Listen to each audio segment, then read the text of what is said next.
What's poppin', everybody? Week 187. This is Ara Memorian, your favorite real estate agent. Also, probably the world's best real estate agent with the world's best real estate team.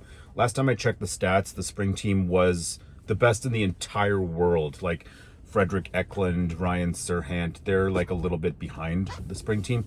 But anyway, it is what it is. So, Toronto kind of sucks right now in terms of real estate. I mean, for sellers generally, and for buyers. Like, the whole idea that, oh, I can't wait for the market to crash so I can buy. Like, where are you now, bruh? Nowhere, because these things don't happen in isolation. Prices don't just come down because they're too high.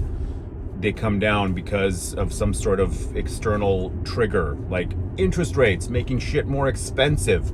So unless you're sitting on piles and piles of cash, you're really not benefiting from this market or any other kind of market, really. So the only people that benefit from this kind of situation are people that are sitting on a ton of cash, or folks that have very, very small mortgages. Well, they're not benefiting. They're just not really affected all that much. So anywho, I'm in my car today. I don't have all my gear, so hopefully you can hear me fine. I'm sure you can. But I went pretty deep on the months of inventory stats today on the market report. So if you want to get in there, all of this info is on the report, by the way. So TheSpringTeam.ca / or / whatever it is, blog, and it's all going to be there. If you're watching this video before 1 p.m. Eastern Standard Time, the most recent update won't be there. 1 p.m. Eastern Standard Time is when the email goes out with all the information and gets posted here on YouTube as well. So anyway, yes, stuff is not pretty out there right now. Inventory is piled on to the point where it's even beyond where it was when people were freaking out at the beginning of COVID, in some cases. We're not quite there yet with condos. We are definitely there with houses. Condos actually didn't increase in supply week over week for the first time in like 6 weeks now. So that's good. Not a trend of it by any means. We'll see if that happens again. If it happens 3 times, that's the magic number over the past 187 weeks I've been watching these communities. If something happens 3 weeks in a row, then it usually sticks. So cheering for 2 more weeks in a row of condo supply holding. So what could cause more listings to hit the market? Well, fear, which is the number one reason why listings hit the market. Second would be just straight up unaffordability. They cannot hang on to the property for whatever reason, and they're in danger of losing it to the bank. And losing it to the bank, I use very loosely. You don't lose to the bank. Like, you still are entitled to all the gain you have in there. The bank just forces you to sell it. They don't just take all your equity as well. If there is any equity, that's the problem in some cases. Like, if some folks purchased a property at the peak of the market in February 2022. Like, I remember there was this one semi-detached house in North Riverdale, which I talk about in this week's report. So make sure that you're going to TheSpringTeam.ca / blog to actually read this stuff. I spent a lot of time on this morning at like 5 a.m. But North Riverdale is one of those insulated communities that don't really get as affected by market swings like the entire, some other less desirable neighborhoods. But last year, around, actually it was around the peak of February, so it's almost 18 months ago now, that there was a semi-detached house that sold for over $3.1 million.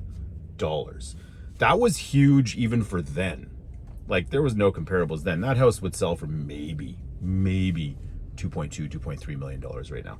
But that's like one anomaly, and people love pointing that out, right? Like, when you're on TikTok or Instagram or wherever you get your, Twitter or X or whatever it's called, wherever you get your news from, like, the people on there benefit from the attention, and they get the attention when you do outrageous things, when you say outrageous things, when you highlight anomalies and paint the entire market with that brush. It creates a problem beyond what already exists. So for those of you that do this, pay attention, please. Hopefully the attention is worth adding anxiety to the mix that is already, a very uncomfortable market or time for a lot of people. What benefit do you get from highlighting big swings in similar property value types? It's not an I told you so moment, because that's not what the majority of the market or homeowners have experienced. It's what one unfortunate person or a handful of unfortunate people are experiencing. But why highlight that? It's like, what is the I told you so? It's like, I told you you shouldn't have bought, or I told you you should have what?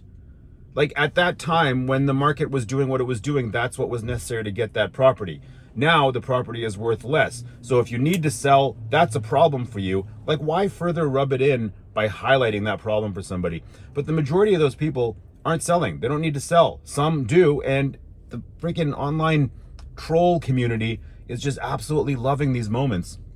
There are a lot of lenders that are highlighting these things, and you click through to their bios and they're like, oh, I can lend you money at like 14% plus 2% fees. Like, everybody has an end game here, whether they tell you that up front or not. I'll tell you what our end game is to earn you as clients and help you buy and sell real estate. That's what we want to do. Hopefully you understand that, and some of you reach out every single week and we have these conversations about your properties, and most of the time we decide that it's maybe not the best idea to sell. That's what we talk about. Like, that's my angle. My angle is to get you to pay attention to me, so you call me so that I can eventually sell you some real estate. That's the goal here. That's what we want to do. So at the end of the day, you can pay attention to whatever you want, but there's a lot of people that are hurting right now, and these are being highlighted all over the place.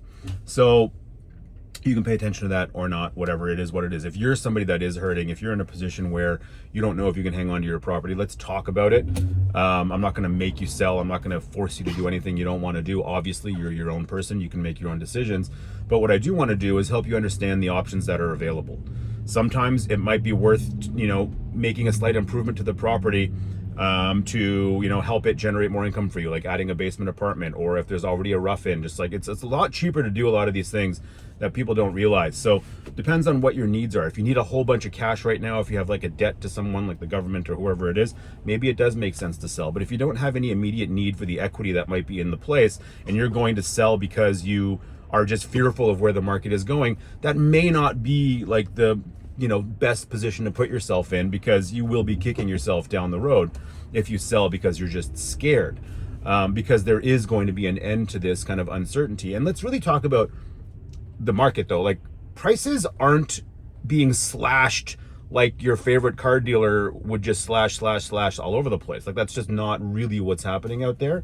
So at the end of the day, like, it's not as insane out there considering how much inventory there is. I thought prices would be affected more. There, again, we're not going to go back and always compare to February, March, April of 2022. That was an extreme high. But if you level it out a little bit and look at what's been selling over the past year, even sooner than that, like, prices are relatively stable in a lot of places, and homes are selling for less than they would have at the peak. But I think we're far enough away from the peak that we don't have to keep referring to the peak. I think we had a bit of a run at the beginning of 2023, and we've given back some of those gains in some cases. And again, talking like a day trader doesn't make much sense in real estate, but just to help you understand where we're at today. So your home, if you have a house, a regular house in an urban community of Toronto, would have maybe sold if it was fully finished for like, $1.5 to $1.7 million at some point in the first quarter of this year, is going to trade in that same range today, just maybe, a little bit less than what it would have before. So it's not that crazy a swing for most average properties, but for some it is. So we just have to really discuss what your actual situation is and go from there. You know what I mean? So, oh geez, there's a major accident right here. Hope everybody's okay. Anyway, so, oh yeah, no, everybody looks like they're okay. They're just chilling. That sucks though. That sucks. Anyway, so what else to talk about? I don't know. You got to read the blog. I mean, it's a lot of important stuff from there. You can go back and review 187 weeks. I mean, that's pretty special. But I do want to highlight the fact that I don't know if you guys know that Spring Team operates in Hamilton now. We got James Hand out there, who's our team leader in Hamilton. We're looking for Hamilton agents to really get our Hamilton vibe moving forward. We've made some great connections out there already, and we got our office space going on over there already on King Street near, I guess it's called Corktown. There's a Corktown in Hamilton. There's actually some great new condo projects in Hamilton right now too. And we also operate in, I'm going to say Peterborough, because nobody seems to know where Millbrook is. That's where our actual representation is. But we serve Peterborough and the North Durham area out of our Millbrook Millbrook office. So that's all pretty exciting stuff too. So if you're an agent in those areas, or if you're a buyer or seller in those areas, then we want to talk to you because we've got you out there now. But aside from that, I'm going to keep this short. It's going to be 10 minutes and nothing more. Read the blog, book a call with me if you want to talk about your specific situation. And that is all. So have an amazing day, and I will see you in week 188. We're getting close to week 200. That's kind of freaky. Anyway, thanks so much for your support. Our Memorian, the Spring Team Real Estate here in Toronto, Hamilton, Millbrook, and Victoria, British Columbia. Forgot to tell you about that one. Peace out.